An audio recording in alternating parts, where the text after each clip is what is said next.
Hello বন্ধুরা, কেমন আছো তোমরা? আশা করি ভালো আছো। তোমাদেরকে মজা দেওয়ার জন্য আমি গল্প কথক তোমাদের চৈতি আপু আবারও চলে আসলাম নতুন একটি গল্প নিয়ে। আজকের গল্পে সুব্রত নামের একটি ছেলে মাত্র ১,০০০ টাকার লোভ দেখিয়ে তার ছোট বোনকে রান্নাঘরে নিয়ে কিভাবে কাজ করেছিল তার বাস্তব একটি ঘটনা তুলে ধরার চেষ্টা করব। বন্ধুরা, গল্পটি অনেক ইন্টারেস্টিং হতে চলেছে। গল্পটি শুনলে আশা করি তোমাদের হয়ে যাবে। তাহলে চলুন বন্ধুরা, গল্পটি শুরু করি। গল্পটি শুরু করার আগে বন্ধুরা, তোমাদের নিকট আমার ছোট্ট একটি অনুরোধ। দয়া করে তোমরা আমার চ্যানেলটি সাবস্ক্রাইব করে আমাকে সাপোর্ট করবা। হ্যালো বন্ধুরা, আমি সুব্রত। আমার বর্তমান বয়স ২৫ বছর। আজকে আমি তোমাদেরকে যে গল্পটি বলবো, তখন আমি ইন্টারমিডিয়েট দ্বিতীয় বর্ষে পড়ি। আর আমার ছোট বোন, তার বয়স ছিল ১৩ কি ১৪। সবে মাত্র তার ফুটতেছে। আমিও খুব একটা বেশি বুঝতাম না, কিন্তু আমার ছোট বোন এত সুন্দর ছিল, এত আবেদনময়ী হয়েছিল, তাকে দেখলেই আমার মাথা ঠিক থাকত না। যদিও সে আমার চাচাতো বোন, কিন্তু তারপরেও নিজের বোনের মতোই আমি তাকে সবসময় দেখতাম। সে আমার আপন কাকার একমাত্র মেয়ে। কাকা বিয়ে করেছে, অনেক দিন হয়ে গেছে, কিন্তু তাদের ঘরে আর কোন ছেলে মেয়ে নেই। একটাই তাদের মেয়ে, তার নাম হলো উর্বশী।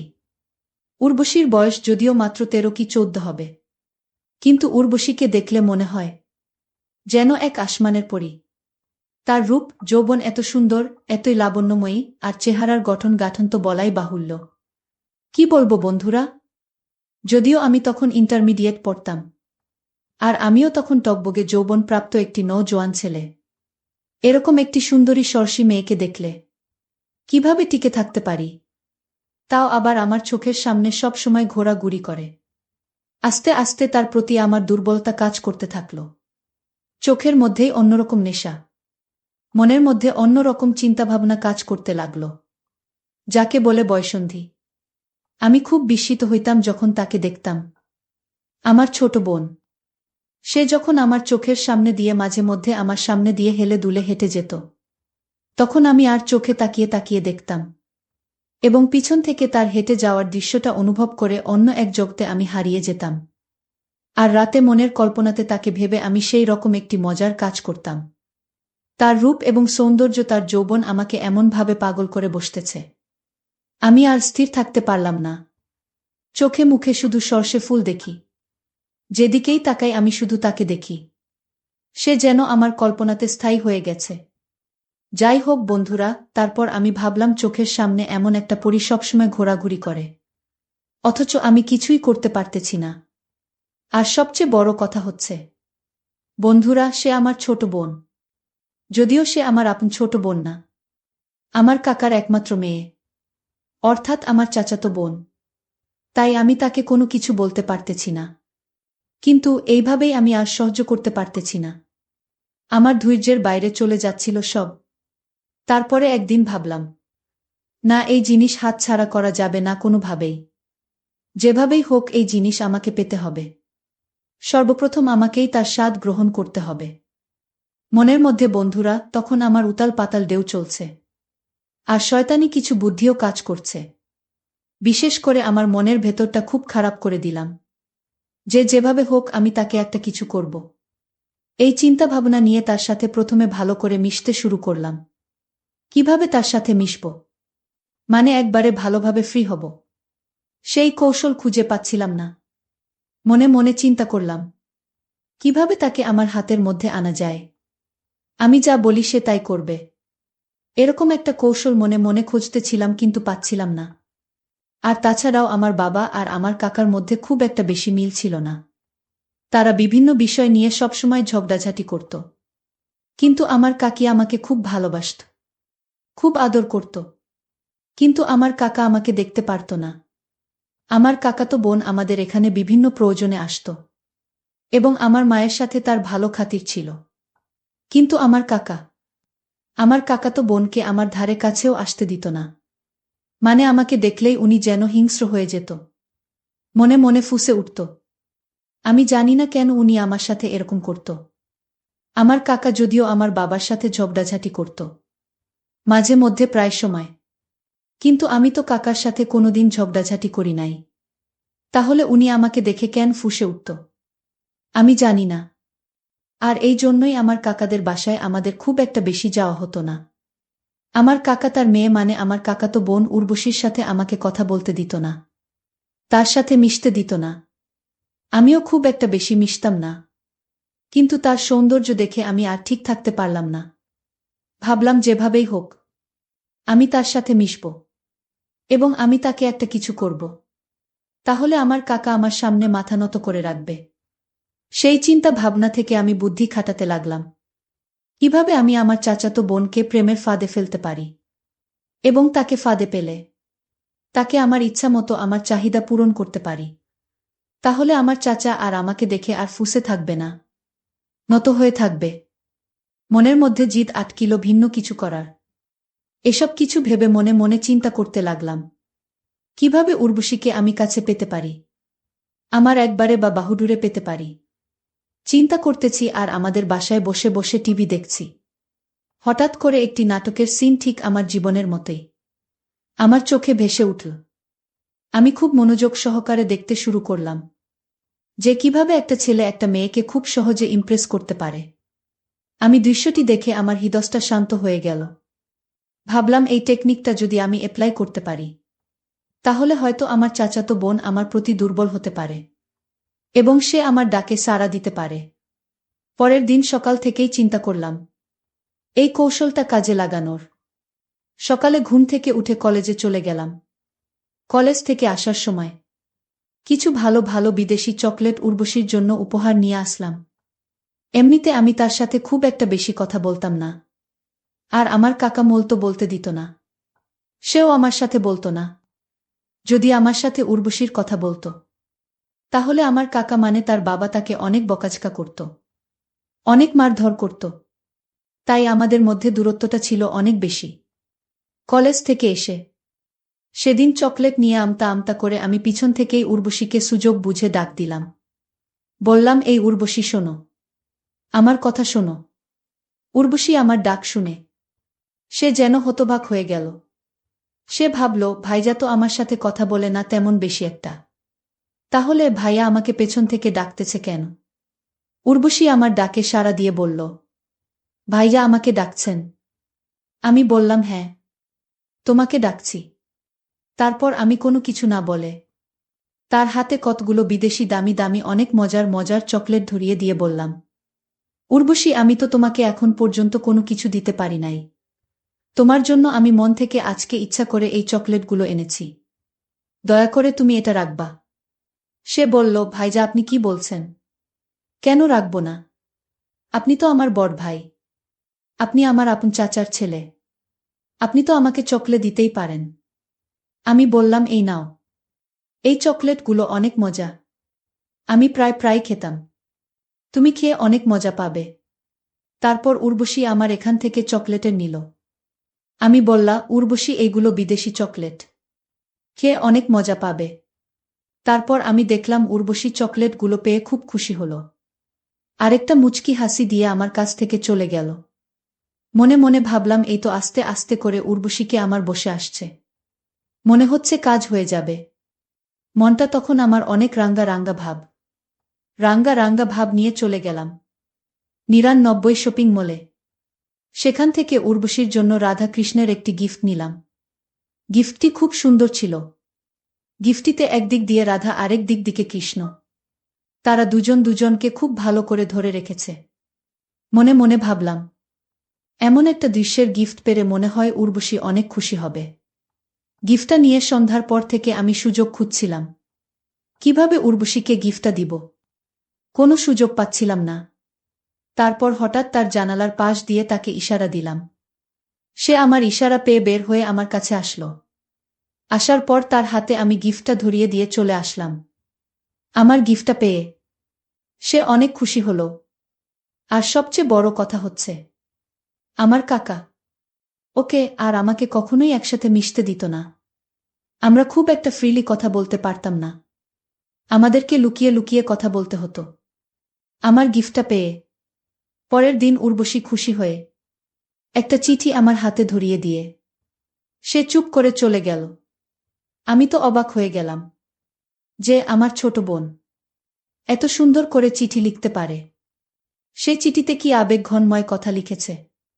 তার কথা শুনলেই আমার গা গরম হয়ে যায়, মাথা ভনভন করে।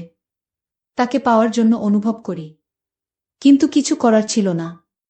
আমি তাকে আমার অনুকূলে আনার চেষ্টা করছিলাম।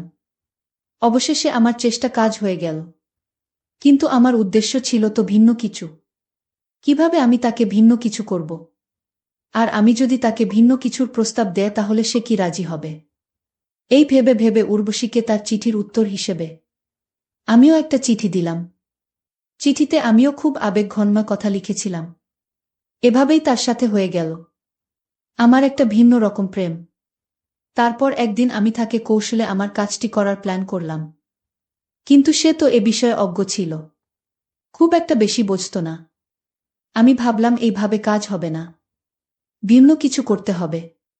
তারপর একদিন আমি তাকে বললাম, উর্বশী আমার একটা কথা রাখবে। তখন সে আমাকে বলল, কি ভাইয়া? আমি বললাম, তুমি যদি আমার সাথে একটি কাজ করো, তাহলে এই যে দেখো 1,000 টাকা নোট, ওই টাকাটা আমি তোমাকে দিয়ে দিব। তুমি এটা দিয়ে অনেক মজা খেতে পাবে এবং তোমার যা মন চায় তা কিনতে পারবে। 1,000 টাকার কথা শুনে উর্বশী অবাক হয়ে বলল, ভাইয়া সত্যি তুমি কি আমাকে 1,000 টাকা দিয়ে দিবে? তারপর আমি বললাম, হ্যাঁ উর্বশী, আমি তোমাকে এই 1,000 টাকা দিয়ে দিব। উর্বশী আমাকে বলল, ভাইজা কি কাজ বলো না, আমি তোমার ওই কাজটি এক্ষুনি করে দিচ্ছি। তারপর আমি বললাম, না উর্বশী, এই কাজটি তুমি এখন করতে পারবে না। এই কাজটি করতে হলে তোমাকে রাতের বেলায় তোমাদের ওই রান্নাঘরে আসতে হবে, তাহলে কেবল সম্ভব। তারপর উর্বশী আমাকে বলল, ভাইজা কি এমন কাজ, যে কাজ তোমাকে রাতের বেলায় তারপরেও আবার আমাদের রান্না করে করতে হবে? বন্ধুরা, আমরা তো গ্রামে থাকতাম। গ্রামে রাতের সন্ধ্যা হলেই সব নীরব হয়ে যেত, আর তাছাড়া আমাদের বাড়ি অনেক নীরব। তারপর উর্বশী বলল, আমার রাতের বেলা বের হতে ভয় হয়। তখন আমি উর্বশীকে বললাম, ঠিক আছে, তুমি কোনো চিন্তা করো না, আমি তোমাকে জানালা দিয়ে ডাক দিলে তুমি চলে আসবে। তারপর তুমি যদি আমার সাথে ওই কাজটি করতে পারো, তাহলে তোমাকে আমি 1,000 টাকা দিয়ে দিব। কথা দিলাম। আসলে বন্ধুরা, উর্বশীর বয়স তখন খুবই কম, মাত্র 13 থেকে 14 হবে। আর এই বয়সের মেয়েরা মোটামুটি একটু লোভী হয়, অর্থাৎ তাদেরকে টাকা বা অন্য কিছুর লোভ দেখালে তাদেরকে দিয়ে অনেক কিছুই করা যায়। আমিও ঠিক সেই কৌশলটাই কাজে লাগালাম। তারপর উর্বশী বলল, আচ্ছা ঠিক আছে ভাইয়া, তাহলে আজকে রাতে আমি তোমার সেই কাজটা করে দিব। রাত যখন 8টা বাজে, উর্বশী তখন পড়তে বসেছি। আমি চুপি চুপি উর্বশীকে গিয়ে বললাম, উর্বশী এখন চলে আসো। আর এদিকে উর্বশীর মা মনে হচ্ছে ঘুমিয়ে আছে, আর সে পড়তে বসেছি, আর তার বাবা বাজারে ব্যবসার কাজে ব্যস্ত। তাই এই সুযোগে উর্বশী আস্তে আস্তে করে পিছনের দরজা দিয়ে রান্নাঘরে চলে আসলো। তারপর আমি উর্বশীকে নিয়ে রান্নাঘরে চলে গেলাম। উর্বশীকে রান্নাঘরে নিয়ে অন্ধকারের মধ্যে যখন আমি উর্বশীর সাথে অন্য কিছু করার চেষ্টা করলাম, তখন সে বলল, ভাইয়া তুমি এত খারাপ, জানতাম না তুমি আমার সাথে এই রকম করবা। তুমি আমার ভাই, তুমি আমার বড় ভাই, তুমি আমার সাথে এটা করতে পারো না। আমি বললাম, উর্বশী তোমার কি 1,000 টাকার প্রয়োজন নেই? তখন সে বলল, হ্যাঁ আছে, আর সেই জন্যই তো আমি আসছি। তো তোমাকে বলছিলাম না যে আমাকে একটি কাজ করে দিতে হবে? তাহলে তুমি আমার সাথে এরকম করছো কেন? উর্বশী বলল, ভাইজা এটা আবার কোন ধরনের কাজ? আর এই কাজের জন্য তুমি আমাকে 1,000 টাকা দিবা? তখন আমি বললাম, উর্বশী তুমি হয়তো জানোই না, তুমি তো অনেক ছোট, তাই তুমি জানো না এই কাজটাতে অনেক মজা, অনেক আনন্দ। তুমি একবার করলেই বুঝতে পারবে। যদি বিশ্বাস না হয় তাহলে তুমি এই কাজটা একবার করেই দেখো না। তুমি যদি এই কাজটা আমার সাথে একবার করো, তাহলে তুমি নিজেই বুঝতে পারবে কি যে মজা। কাজটি করলে তোমার দুটি উপকার হবে, একদিকে তুমি অনেক মজাও পাবে, আর একদিকে তুমি এই 1,000 টাকাও পাবে। উর্বশী আমার কথা শুনে আস্তে আস্তে দুর্বল হতে লাগল এবং আমাকে কাজ করার পরিবেশ করিয়ে দিতে লাগল। মাত্র সদ্য যৌবনপ্রাপ্ত মেয়ে উর্বশী। কি বলবো বন্ধুরা, যখন আমি প্রথম তার উপরে অবস্থান করলাম, মনে হচ্ছিল যেন আমি একটি স্বপ্নের পৃথিবীতে হারিয়ে গিয়েছিলাম। যখন তার নিম্নাংশে অবস্থান করছিলাম, তখন আমার কাছে মনে হয়েছিল যেন স্বর্গের কোনো সুখ আমার অন্তরে শিহরিত হতে লাগল। আমি যখন বন্ধুরা উর্বশীকে সর্বপ্রথম নিয়ন্ত্রণ আনার চেষ্টা করলাম, তখন সে ঘাবড়ে গিয়েছিল। মনে হয়েছিল তার অনেক কষ্ট হচ্ছে, কিন্তু আমি তাকে বুঝতে দিলাম না।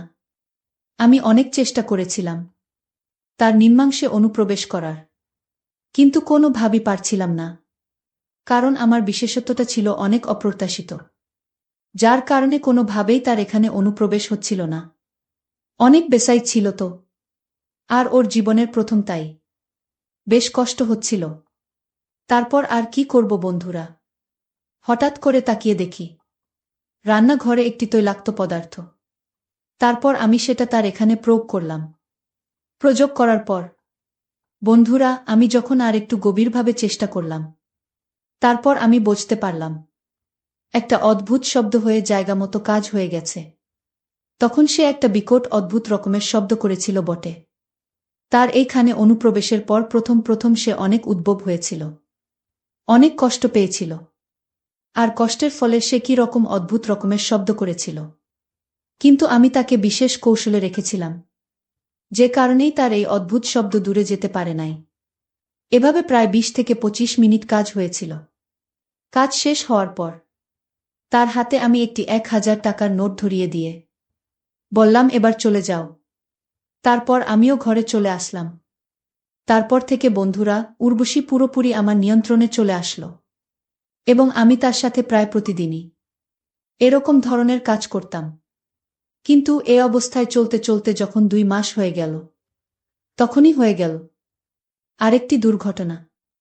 আমরা তো ঠিক বুঝতাম না, শুধু মজাটাই অনুধাবন করতাম। কিন্তু এরকম ঘটনা 2 মাস পরেই উর্বশীর সন্তান সম্ভাবা হয়ে গেলা। আমরা খুব বিপদে পড়ে গেলাম। আর এদিকে এ ঘটনার জের ধরে আমার বাবা আর উর্বশীর বাবা এ নিয়ে তুমুল ঝগড়াও হয়েছিল বটে।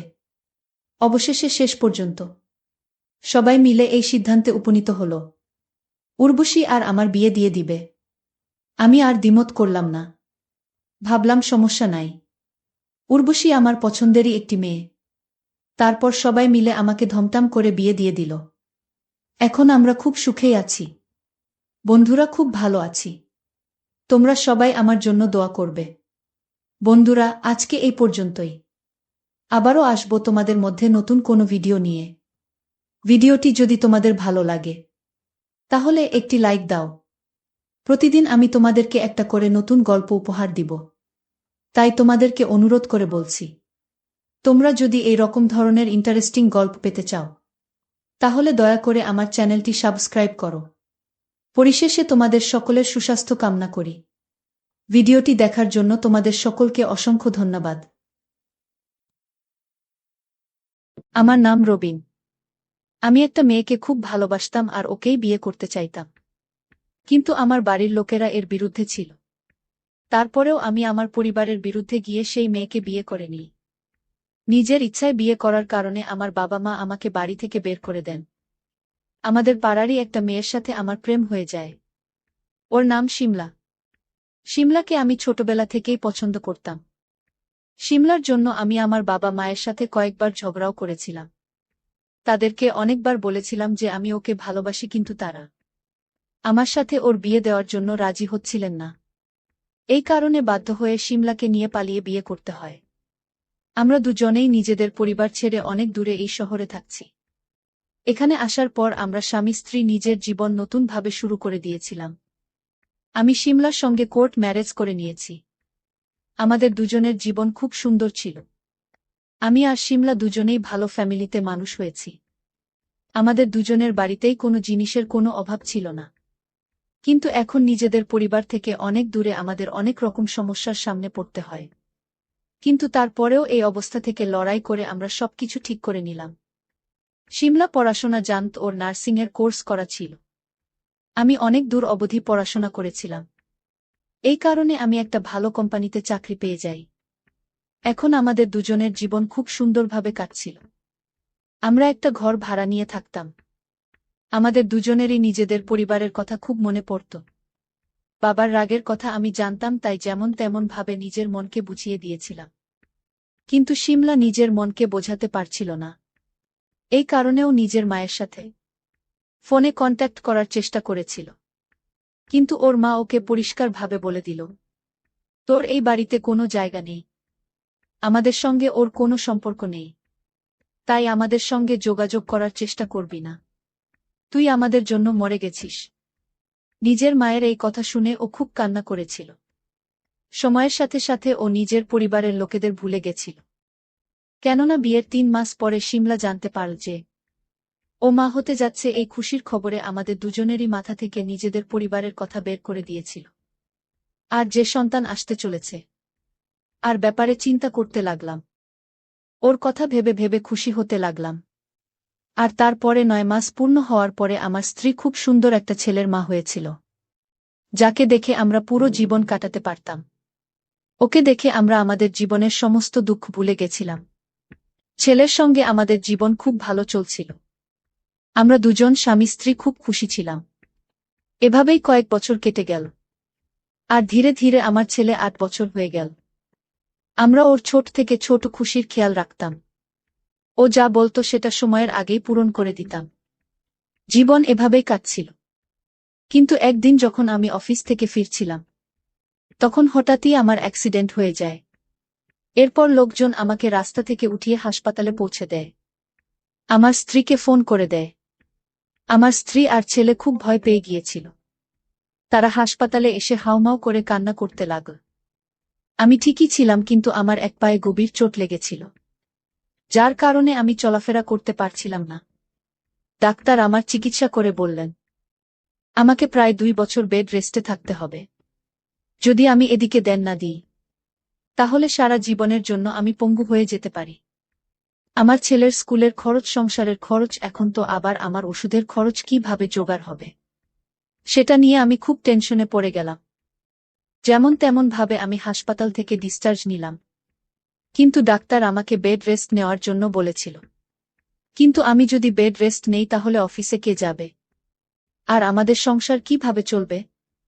যেমন তেমন ভাবে কয়েকদিন তো আমরা কাটিয়ে দিলাম। কিন্তু এরপরে সংসারের অবস্থা বদলাতে লাগল। বাড়িতে সমস্যা শুরু হতে লাগল। ছেলের পড়াশোনাও থেমে যাচ্ছিল, কেননা জমানো টাকাও ছিল না। বারবার আমার কোম্পানির বস আমার চিকিৎসার জন্য টাকা দিয়েছিল, কিন্তু সেও কতবার টাকা দিতে পারে? সংসারে অনেক সমস্যা এসেছিল। বুঝতে পারছিলাম না যে আমার কি করা উচিত। এরপর একদিন আমার স্ত্রী বলতে লাগল, তুমি তো জানো আমার নার্সিংয়ের কোর্স করা আছে। আমি নার্সিং হোমে সহজেই চাকরি পেতে পারি। যদি তুমি আমাকে চাকরি করার পারমিশন দাও, তাহলে আমি অ্যাপ্লাই করে দেখি। একমাত্র এভাবেই আমাদের বাড়ির অবস্থা ঠিক হতে পারে। যখন তুমি ঠিক হয়ে যাবে আর চাকরিতে যেতে শুরু করবে, তখন আমি আর চাকরি করব না। আমার স্ত্রী এই কথা বলার সময় সংকুচিত হচ্ছিল, কেননা ও জানত যে আমি মেয়েদের চাকরি করার বিরুদ্ধে ছিলাম। কিন্তু এখন যা অবস্থা, তাতে আমি ওকে চাকরি করার পারমিশন দিয়ে দিয়েছি।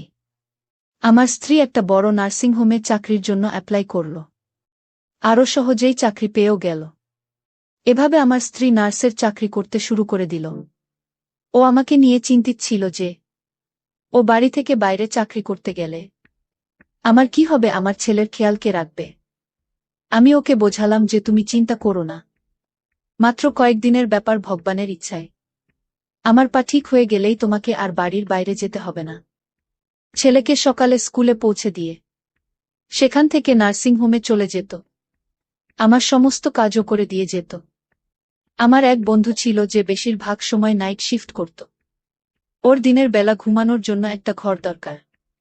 এই কারণে আমি ওকে বললাম, তোর ঘর ভাড়া নেওয়ার দরকার নেই। সারাদিন আমার স্ত্রী বাড়ির বাইরে থাকে, শুধু রাতের বেলা বাড়িতে আসে।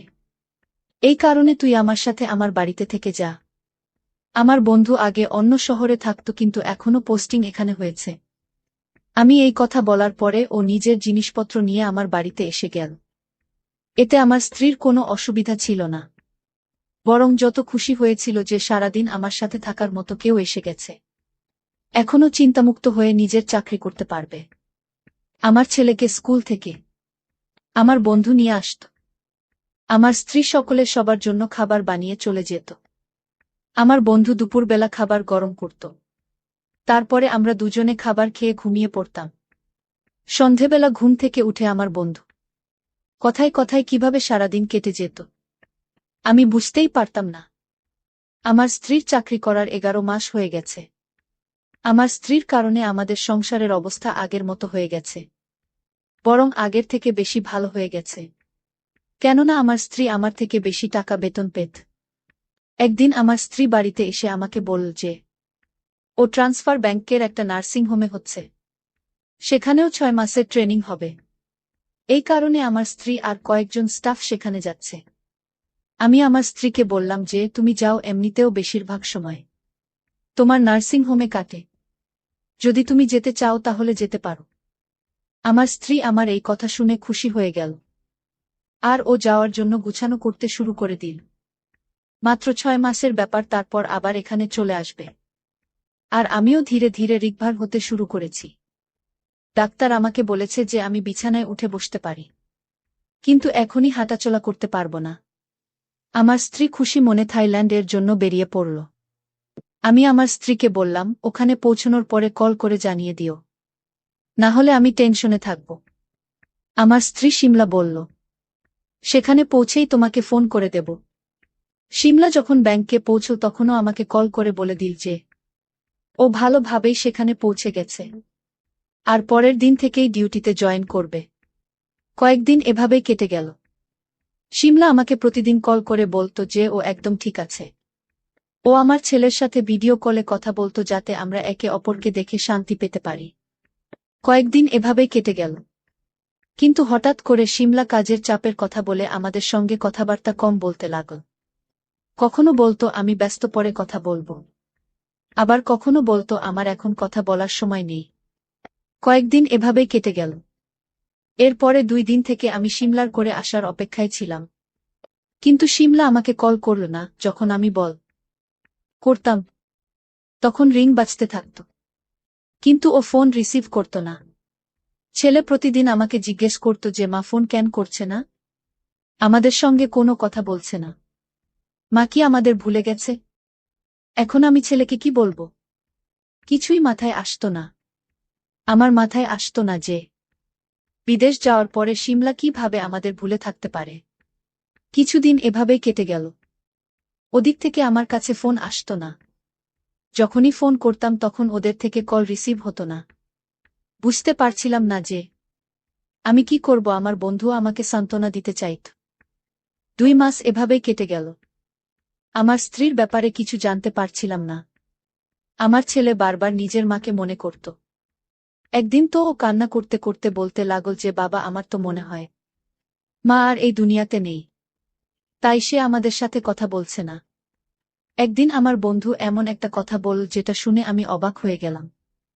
আমার বন্ধু বলল যে বৌদি হয়তো ওখানে গিয়ে কাউকে পছন্দ করে ফেলেছে, আর সে তার সাথে বিয়ে করে নিয়েছে। না জানি হঠাৎ এসব কি থেকে কি হয়ে গেল। ভগবানের কৃপা ছিল যে আমি ধীরে ধীরে সুস্থ হয়ে গিয়েছিলাম, আর ডাক্তার আমাকে হাঁটাচলা করার জন্য বলে দিয়েছিলেন। কিন্তু ভিতরে ভিতরে আমাকে নিজের স্ত্রীর চিন্তা হতো। আমি আমার বন্ধুকে বললাম যে ভাবেই হোক আমার থাইল্যান্ড যাওয়া উচিত, আর সেখানে গিয়ে শিমলার কোচ করা উচিত। আমার বন্ধু বলতে লাগল, এটা কিভাবে সম্ভব? থাইল্যান্ড এত বড়, সেখানে গিয়ে আমরা ওর স্ত্রীকে কিভাবে খুঁজব? আমি আমার বন্ধুকে বললাম, আমি জানি আমার স্ত্রী কোনো নার্সিং হোমে নার্সের চাকরি করত, আরও ব্যাংকের কোনো নার্সিং হোমে গিয়েছে। সেখানে গেলে আমি ঠিকই আমার স্ত্রীকে খুঁজে নেব, আর আমি ওকে এখানে ফিরিয়ে আনব। আমার বন্ধু বলতে লাগলে, কাজটা যতটা সহজ ভাবছিস এটা ততটা না। আমি বললাম, আমি কিছু জানি না, তুই প্লিজ আমাকে থাইল্যান্ড নিয়ে চল। আমি জোর করাতে আমার বন্ধু আমার সাথে থাইল্যান্ড যাওয়ার জন্য রাজি হয়ে গেল। ছেলেকে আমি আমার অন্য এক বন্ধুর বাড়িতে রেখে এলাম। তারপরে আমরা 2 বন্ধু একসাথে থাইল্যান্ড চলে এলাম। আমি জানতাম আমার স্ত্রী কোনো নার্সিং হোমে চাকরি করছিল। আগে হাসপাতালে চাকরি করত, আমি সেখান থেকেও সমস্ত ডিটেলস বের করে নিয়েছিলাম। থাইল্যান্ড পৌঁছানোর পরে আমরা দুজন ডাইরেক্ট সেই নার্সিং হোমে গেলাম যেখানে আমার স্ত্রী চাকরি করত। সেখানে আসার পরে আমি অনেক লোকের কাছে আমার স্ত্রীর ব্যাপারে জিজ্ঞেস করেছি, কিন্তু কেউই আমার স্ত্রীর ব্যাপারে জানত না। এমনকি আমি হাসপাতালে অনেক খুঁজলাম, কিন্তু কোথাও শিমলাকে দেখতে পেলাম না। এখানকার স্টাফরা এটাই বলেছিল যে কিছুদিন এখানে শিমলা ডিউটি করেছিল, কিন্তু তারপরে হঠাৎ এখানে আসা বন্ধ করে দেয়। তারপরেও কোথাও চলে গেছে সেই ব্যাপারে এরা কিছুই জানে না। আমি তো এই কথা শুনে অবাক হয়ে গেলাম যে এত লোকের মধ্যে থেকে একটা মানুষ গায়েব হয়ে গেছে, কিন্তু এরা কেউ কিছুই জানে না, নাকি এটা জেনেও কেউ কিছু বলছে না। আমি বুঝতে পারছিলাম না। আমি শিমলাকে অনেক খুঁজলাম, কিন্তু ওকে কোথাও পেলাম না। অনেকদিন পর্যন্ত আমি শিমলাকে এদিক ওদিক খুঁজতে লাগলাম, কিন্তু ওর কোনো খুঁজি পেলাম না। তারপরে খুঁজতে খুঁজতে হার মেনে নিয়ে চুপচাপ বসে গেলাম, কেননা আমার হিম্মত শেষ হয়ে গেছে। কিন্তু বাড়িতে ফিরে যাওয়ার হিম্মতও আমার মধ্যে একদমই নেই, কেননা আমি আমার ছেলেকে কি জবাব দেব? ও তো এটাই ভেবে বসে আছে যে আমি তার মাকে সাথে করে নিয়ে আসব।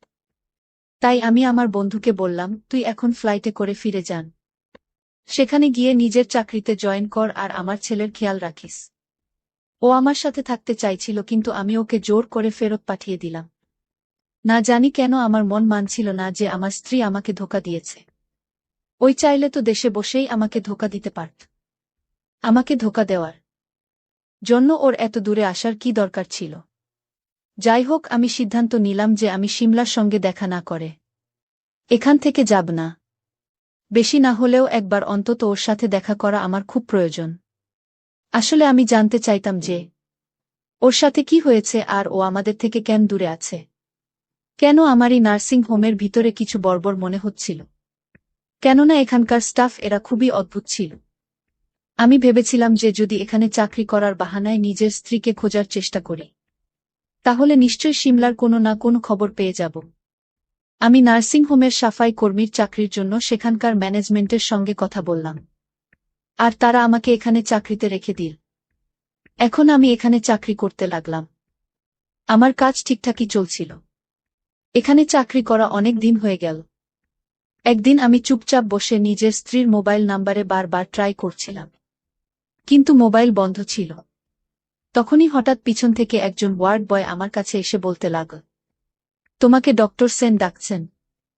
আমি ডাক্তার সাহেবের কেবিনে গেলে তিনি বলতে লাগলেন, আমার কিছু ইম্পর্ট্যান্ট ফাইল বাড়িতে থেকে গেছে, তুমি আমার বাড়িতে গিয়ে ফাইলগুলো নিয়ে এসো। আমি বললাম, ডাক্তারবাবু, আমি এখানকার রাস্তাঘাট চিনি না।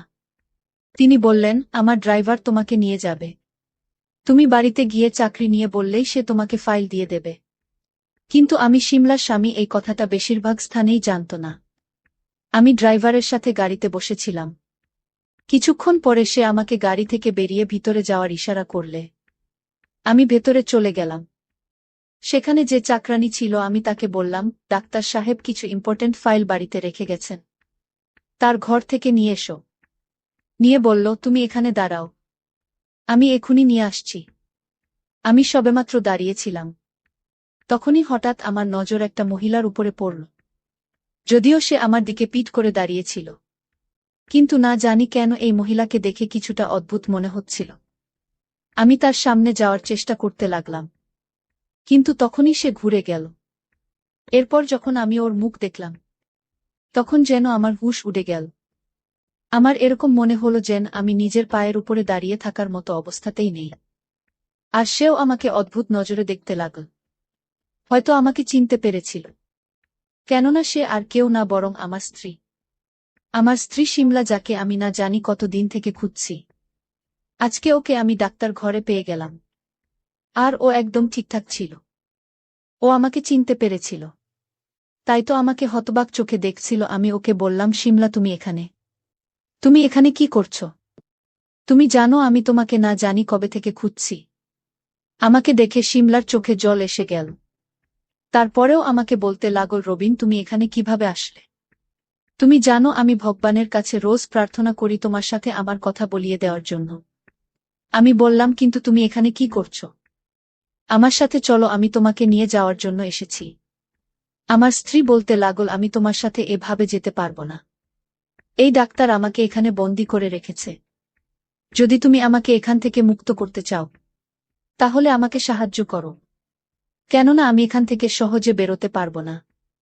আমার সমস্ত ডকুমেন্টস ডাক্তারের কাছে আছে। তুমি সেগুলো উদ্ধার করতে পারলে তবেই আমি এখান থেকে পালাতে পারব। ডাক্তার চলে আসার আগে তোমাকে একটা জরুরি কথা বলতে চাই।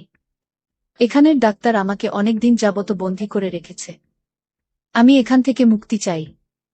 আমার স্ত্রীর কথা শুনে আমার চোখে জল চলে এলো। আমি তার সমস্ত ডকুমেন্ট সংগ্রহ করে আমি আমার স্ত্রীকে সেখান থেকে বাঁচিয়ে আমার দেশে নিয়ে এলাম। আমার স্ত্রী অনেক সুন্দরী ছিল, আর তাই ডাক্তার আমার স্ত্রীকে পছন্দ করে ফেলেছিল, আর তাই তাকে বিয়ের প্রস্তাব দিয়েছিল। শিমলা এই প্রস্তাবে রাজি ছিল না, আর তাই তাকে তার বাসায় আটকিয়ে রেখেছিল। এখন আমি আমার স্ত্রীকে সেখান থেকে উদ্ধার করে নিজের বাড়িতে নিয়ে আসলাম।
বিয়ের পর এই বাড়িটাই এখন আমার পৃথিবী। শান্ত বড, কিন্তু মাঝে মাঝে ভীষণ ফাঁকা লাগে। স্বামী বাইরে থাকে কাজের জন্য, আর ঘরে দিনের বেশিরভাগ সময়টা আমি একাই কাটাই। তবে একমাত্র যার উপস্থিতি ঘরটাকে কিছুটা উষ্ণ রাখে, সে হলো রাকিব, আমার দেবর। ও খুব চুপচাপ ছেলে, চোখে যেন সবসময় একটা গল্প লুকিয়ে থাকে। কাজে সাহায্য করে, খেয়াল রাখে, কিন্তু তার চেয়ে বেশি অবাক লাগে যেভাবে ও আমার প্রতিটা অস্বস্তি বুঝে ফেলে, কিছু না বলেও। সেদিন বিকেলে বারান্দায় বৃষ্টি পড়ছিল। চা হাতে বসেছিলাম। হঠাৎ রাকিব এসে বলল, ভাবি, আপনি একা বসে আছেন কেন? চা ঠান্ডা হয়ে যাচ্ছে। আমি হেসে বললাম, তুমি খেয়াল করো নাকি এসব? ও মমিদু গলায় বলল, না করলেও চলে না, আপনি তো এই বাড়ির আলো। ওর কণ্ঠে এমন একটা আন্তরিকতা ছিল যে আমি কিছুক্ষণের জন্য চুপ হয়ে গেলাম।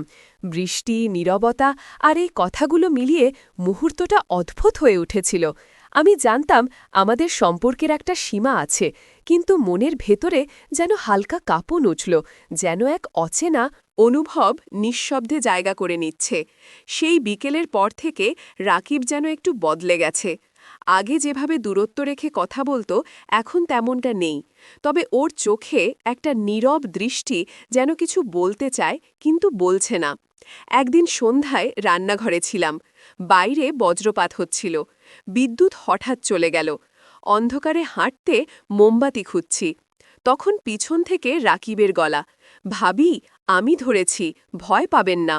ওর কণ্ঠে এমন এক আশ্বাস ছিল যে অন্ধকারের ভেতরেও হঠাৎ একরকম নিরাপত্তা অনুভব করলাম। মোমবাতির আলো দুজনেই, দাঁড়িয়ে নরম আলো পড়ছে ওর মুখে, চোখে এক অদ্ভুত নরম দৃষ্টি। আমি একটু হেসে বললাম, তুমি তো বেশ সাহসী। ও হালকা হাসল, আপনার জন্যেই। কথাটা এতটা সহজভাবে বললেও ওর কণ্ঠে এমন কিছু ছিল যা মনকে অস্থির করে তুলল। আমি দ্রুত চোখ সরিয়ে বললাম, চলো এখন খেতে বসো। কিন্তু রাতটা কাটল না সহজে। ঘরে এসে বসে রইলাম জানালার পাশে। বৃষ্টি পড়ছিল টুপটাপ। মনে হচ্ছিল প্রতিটা শব্দ যেন কিছু মনে করিয়ে দিচ্ছে আমার। নিজের মনকে প্রশ্ন করলাম, আমি কি ভুল কিছু অনুভব করছি? কিন্তু উত্তরটা এলো না। শুধু একটা নীরবতা ঘিরে রইল আমাকে। মনে হচ্ছিল রাকিবের উপস্থিতি এখন শুধু এই বাড়িতে নয়, আমার ভেতরেও নির্বে জায়গা করে নিচ্ছে। সেই রাতের পর থেকে আমি নিজেকে বদলাতে চেষ্টা করছি। রাকিবের সামনে থাকলে মন কেমন যেন অস্থির হয়ে যায়। চাই না এমনটা হোক, কিন্তু মনকে বোঝানো কত কঠিন, তাই না? আজ সকালে ও নাস্তা টেবিলে বসেছিল। আমি চা দিলাম। চোখে চোখ পড়তেই দুজনেই চুপ। ও কিছু বলল না, আমিও না, কিন্তু সেই নীরবতাটা যেন পুরো ঘরটাকে ভরে ফেলল। চুপ করে নিজের ঘরে ফিরে এলাম। আয়নার সামনে দাঁড়িয়ে ভাবলাম, কেন এমন হচ্ছে? আমি তো ভুল পথে যাচ্ছি না, তাই না?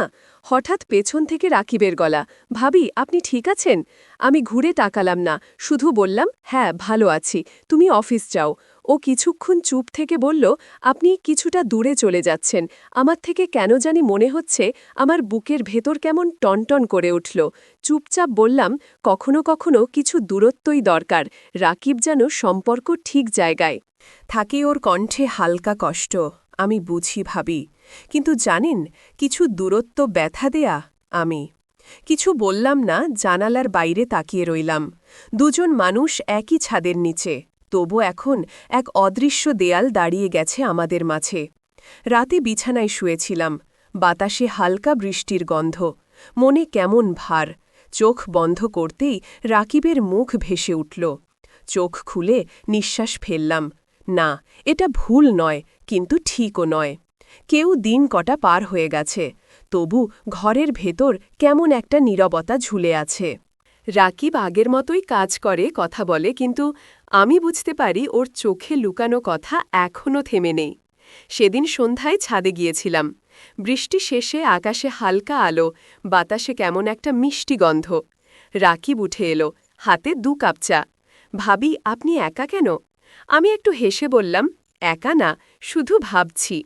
ও কাপটা বাড়িয়ে দিল, তাহলে ভাবার সঙ্গী আমি হব? চোখে চোখ পড়তেই মুহূর্তটা যেন থেমে গেল। না, কিছু বলা হল না, কিন্তু চায়ের ধোঁয়া, হাওয়ার গতি আর চোখের দৃষ্টি সবই যেন কোনো নীরব গল্প বলছিল। আমি নিচু স্বরে বললাম, রাকিব, জানো, কখনো কখনো মানুষ এমন কারো প্রতিটান অনুভব করে যার প্রতিটান অনুভব করা ঠিক নয়। ও মৃদুস্বরে উত্তর দিল, ঠিক ভুলের আগে মন কথা বলে ভাবি, আর মনকে থামানো যায় না। সবসময় ওর এই কথায় বুকের ভেতরটা কেমন কেঁপে উঠল। কিছুক্ষণ চুপচাপ দাঁড়িয়ে থাকলাম দুজনেই। আকাশে মেঘের ফাঁকে দেখা গেল এক ফালি চাঁদ। সেই আলো ওর মুখে পড়ল, নরম ঝিলিক। আমি মনে মনে ভাবলাম, এই সম্পর্কের নাম দেওয়া যায় না, তবু এর উপস্থিতি অস্বীকার করা যায় না। ও হঠাৎ বলল, ভাবি, আপনি যদি এক মুহূর্তের জন্য হাসেন, তাহলে পুরো ঘরটা আলোকিত হয়ে যায়। আমি কিছু বললাম না, শুধু তাকালাম ওর দিকে। চোখে ছিল না কোনো অন্যায় ইচ্ছে, শুধু এক নিঃশব্দ ভালোবাসা, যা হয়তো প্রকাশের নয়, শুধু অনুভবের জন্যই জন্ম নিয়েছে। দিনগুলো কেমন যেন থমকে গেছে। চোখে চোখ পড়লেই বুকের ভেতর কেমন একটা অজানা কাঁপন জাগে, কিন্তু কেউ কিছু বলে না। রাতের খাওয়া শেষে আমি বারান্দায় দাঁড়িয়েছিলাম, হালকা বাতাস, নিস্তব্ধ আকাশ। মনে হচ্ছিল এই নীরবতা অনেক কথা বলছে। ঠিক তখন রাকিব এসে দাঁড়ালো পাশে। চুপ করে দুজনেই আকাশের দিকে তাকিয়ে রইলাম। ও বলল, ভাবি, কখনো মনে হয়েছে কিছু সম্পর্কের নাম দিলে সেটার সৌন্দর্য নষ্ট হয়ে যায়? আমি চমকে তাকালাম। ওর চোখে ছিল এক অদ্ভুত প্রশান্তি। বললাম, তুমি কি বলতে চাও?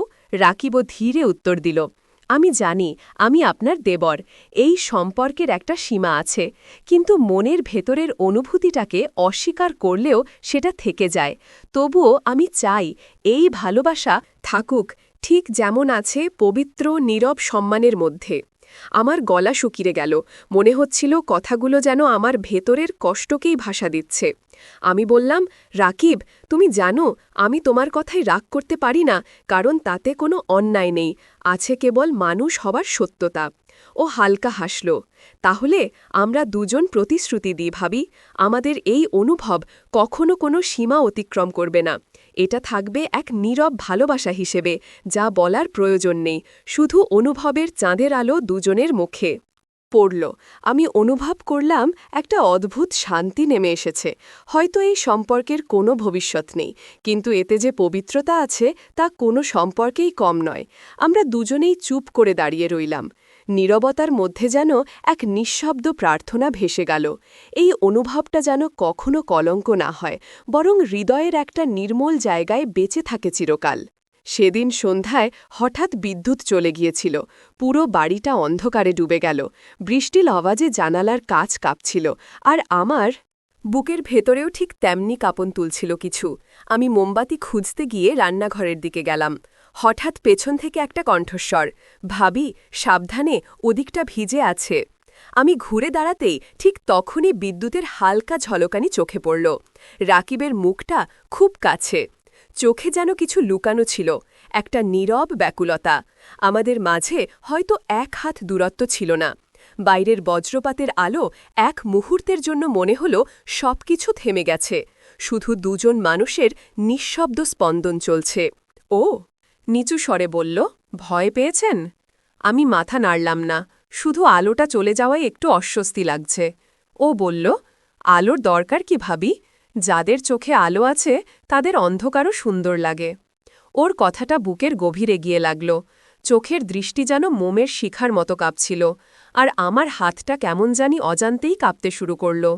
ও তখন পাশে দাঁড়িয়েছিল, খুব কাছে, কিন্তু তবুও এমন দূরত্ব যেন কেউ সাহস করে ভাঙতে পারে না। আমি অনুভব করছিলাম ওর নিঃশ্বাসের গরম হাওয়া মুখ ছুঁয়ে যাচ্ছিল, কিন্তু ওর চোখে এক অদ্ভুত সংযম ছিল, যেন ও নিজেকেই আটকাচ্ছে। আমি আস্তে করে বললাম, "রাকিব, সবকিছু জানা থাকা সত্ত্বেও কেন মনে হয় তোমাকে হারিয়ে ফেলব?" ও হালকা হাসল, "কারণ কিছু মানুষকে পাওয়া যায় না ভাবি, শুধু অনুভব করা যায়, আর আমি সেই অনুভবেই থাকতে চাই।"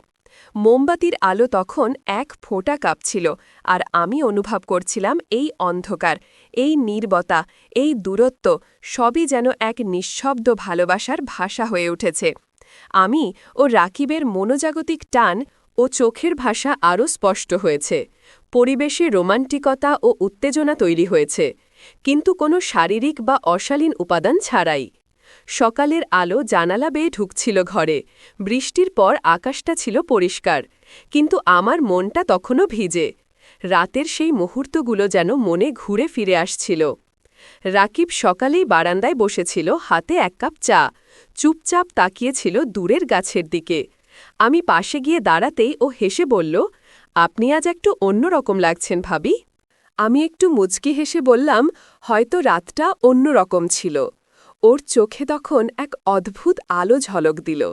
না, সেখানে কোনো দুষ্টুলি ছিল না, ছিল গভীরতা, যেন ও বুঝে ফেলেছে আমি যা বলিনি। আমরা দুজনেই চুপ, তবু মনে হচ্ছিল এই নীরবতাই সব কথা বলে দিচ্ছে। রাকিব ধীরে ধীরে বলল, "ভাবি জানেন, কিছু সম্পর্ক এমন হয় যেখানে ভালোবাসা প্রকাশের চেয়ে লুকিয়ে রাখাই নিরাপদ।" আমি ওর দিকে তাকিয়ে বললাম, "হয়তো তাই, কিন্তু লুকিয়ে রাখলেও সেই ভালোবাসা কোথাও মরে যায় না।" ও মাথা নিচু করে বলল, "তাই তো, আপনি আমার প্রতিদিনের ভেতর আছেন, যেমন ছায়া থাকে আলো, দূরে নয় আবার পুরোপুরি কাছে নয়।" আমার বুক কেঁপে উঠল। এই ছায়ার মতো ভালোবাসা, যা হাত বাড়ালেই ছুঁতে পারি না, কিন্তু সবসময় পাশে পাই। ওর মুখে ছিল এক শান্ত হাসি।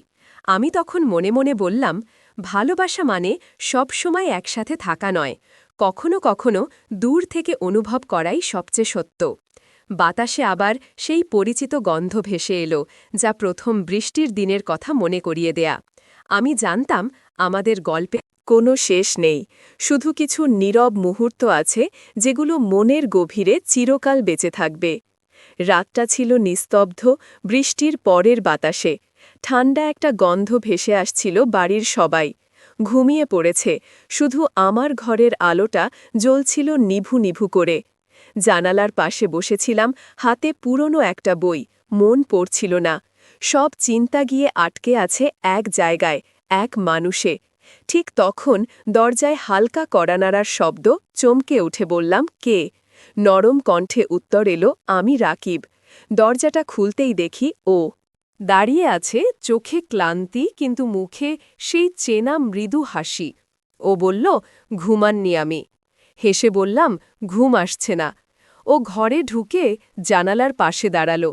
বাইরের অন্ধকারে দূরের আলোগুলো কেমন ঝিলমিল করছিল। ও বলল, কখনো কখনো মনে হয় কিছু মুহূর্তের কোনো নাম থাকা উচিত না, শুধু অনুভব করা, মনে রাখা। আমি চুপ করে ওর দিকে তাকিয়ে রইলাম। হয়তো ওর কথার ভেতরে লুকানো ছিল হাজারটা না বনা শব্দ। বাতাসে পর্দা উড়ে আমার মুখে লাগছিল। রাকিব আস্তে হাত বাড়িয়ে পর্দাটা সরিয়ে দিল। ওর চোখ তখন আমার মুখে শান্ত, গভীর আর অদ্ভুতভাবে আশ্বস্ত করা। আমি ধীরে বললাম, রাকিব, আমরা কি ঠিক করছি? ও মৃদু হাসল, হয়তো না, কিন্তু হৃদয় সবসময় ঠিক আর ভুল বোঝে না। আমরা দুজনেই চুপচাপ দাঁড়িয়ে রইলাম। চারপাশে ছিল শুধু নিস্তব্ধতা আর জানালার বাইরের হালকা বাতাস আমাদের ছুঁয়ে যাচ্ছিল। ও বলল, ভাবি, যদি কখনো আমাকে ভুলে যান, তাও জানবেন আপনার প্রতি আমার এই নীরব ভালোবাসা কখনো ফুরাবে না। আমি কোনো উত্তর দিতে পারলাম না, শুধু মৃদু হাসলাম আর চোখ নামিয়ে ফেললাম সেই শেষবারের মতো। রাতটা যেন থেমে গেল। না কোনো কথা, না কোনো ছোঁয়া, শুধু এক নীরব উপলব্ধি যে ভালোবাসা মানি সবসময় একসাথে থাকা নয়, বরং হৃদয় কারোর অস্তিত্ব বাঁচিয়ে রাখা। চাঁদের আলো ঘরে ঢুকছিল নিভু নিভু করে। আমি বুঝলাম রাকিব চলে যাবে একদিন, কিন্তু এই রাত, এই নীরবতা আর আমাদের এই মুহূর্তটা আমার জীবনের সবচেয়ে সত্য ভালোবাসা হয়ে থাকবে চিরকাল। এই গল্প শেষ হলেও আমিও রাকিবের ভালোবাসা শেষ হয়নি। এটা এমন এক অনুভূতি যা শব্দে নয়, নিঃশব্দে বেজে থাকে, চোখে দেখা যায় না, তবুও মন জানে এটাই সেই ভালোবাসা যা কখনো বলা হয় না, তবু হারায়। তো বন্ধুরা, ভিডিওটি ভালো লাগলে কমেন্টে জানাবেন। এই রকম ভালোবাসার গল্প শুনতে চাইলে চ্যানেলটি সাবস্ক্রাইব করুন এবং পাশে থাকুন। আর আপনার বেল আইকনটা বাজিয়ে রাখুন যাতে নতুন ভিডিও আপলোড করা মাত্র আপনারা দেখতে পান।